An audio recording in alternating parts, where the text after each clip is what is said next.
Hey there folks, it's Zach at Feel Free to Argue, and found something online today which I thought expressed some things really well, especially about HR 875, and I forget what the Senate version of the bill is called, but this person got it down pretty well.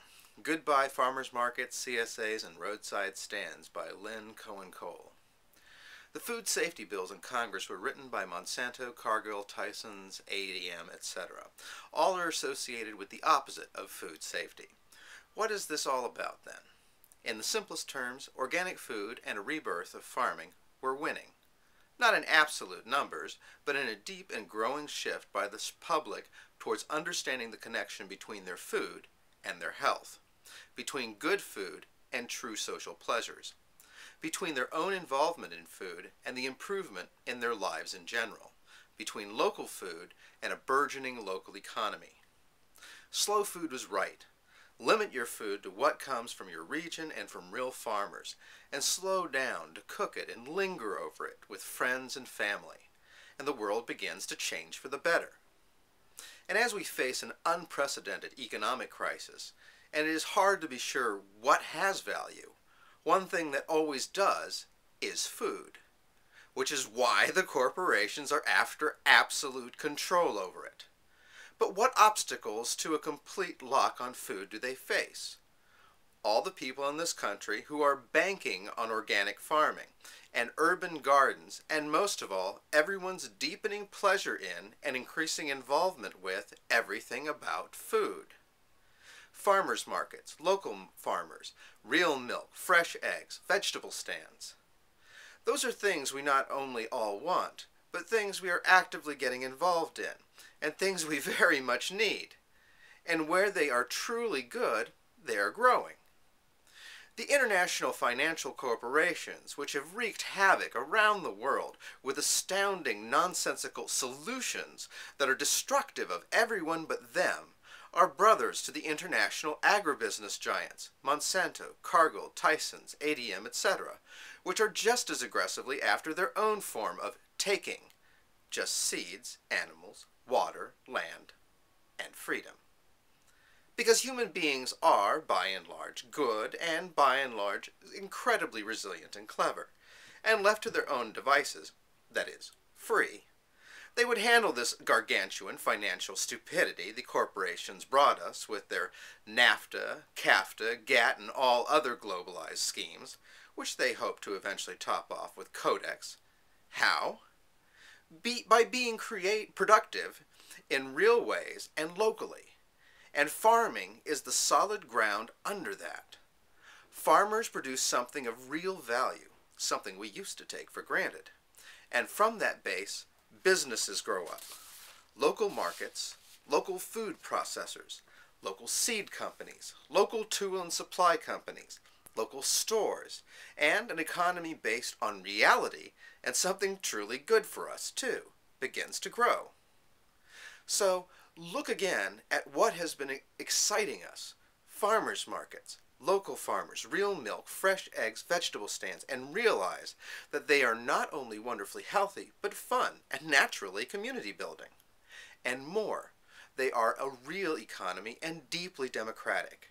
And just at a time we need something that works economically, that supports our democratic rebirth, and that protects food itself and our easy access to it.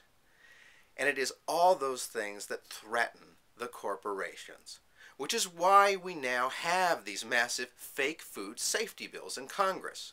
Everything is going under thanks to these fools, and they wish to be there like vultures to make sure that every drop of blood that can be sucked out of our resources and us is theirs. To wit, they must get rid of such good and innocent things and yet truly powerful things as farmers markets, local farmers, real milk, fresh eggs, and vegetable stands. And how will those who contaminate our country's food with pesticides, hormones, antibiotics, and more do that? Why?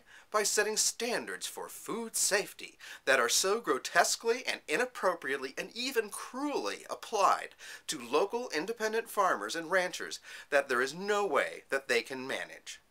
Imagine you're being faced with a 100-page IRS form and facing $1 million a day penalty for screwing up. That would be in the ballpark of the impossible complexity mixed with threat facing our farmers. Imagine having the government and corporations deciding every single thing you can do and must do in your kitchen, and backing that up with the threat of 10 years in prison for screwing up.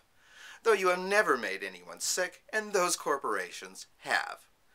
Imagine being surveilled 24 hours a day by GPS tracking devices that feed into a corporate data bank, one they have now moved out of the country so no one here can have legal access to see what is in it. Imagine the devil himself, or whole boardrooms of them, dressed in suits, defining the only safe and healthy food in this country as dangerous and burdening hard-working farmers with more work than anyone could bear, while their own food is so dangerous at this point that in the last 10 years alone, diabetes has gone up 90%. And how did they get this far with such a scheme to apply insane industrial standards to every farm in the country? Through fear of diseases and of outbreaks of foodborne illnesses, both of which they cause themselves. How it works. Tyson helps Bill Clinton get into office. Bill Clinton immediately and significantly lowers contamination standards for poultry as a thank you. And it is such contaminated waste from transnational poultry factories which is now implicated as the source of bird flu. Then, fortunes are made on that fear. And then, poultry industry uses the crisis they created to push out small farmers and take greater control than ever. Their mantra? Biodiversity not only be damned, but be eliminated. And get rid of those damn farmers who protect it while we're at it. The bills would require such a burdensome complexity of rules, inspections, licensing fees, and penalties for each farmer who wishes to sell locally, a fruit stand, at a farmer's market. No one could manage it. And that is the point. The whole dirty tricks point. The whole be in tight control of everything needed for survival because it'll be worth a fortune point. So, if you like farmers markets, local farmers, fresh milk, fresh eggs, vegetable stands, and freedom, let your friends know that it's all on the line right now with those fake food safety bills brought to us with well-planned evil and more of it to come by Monsanto, Cargill, Tyson's, ADM, etc.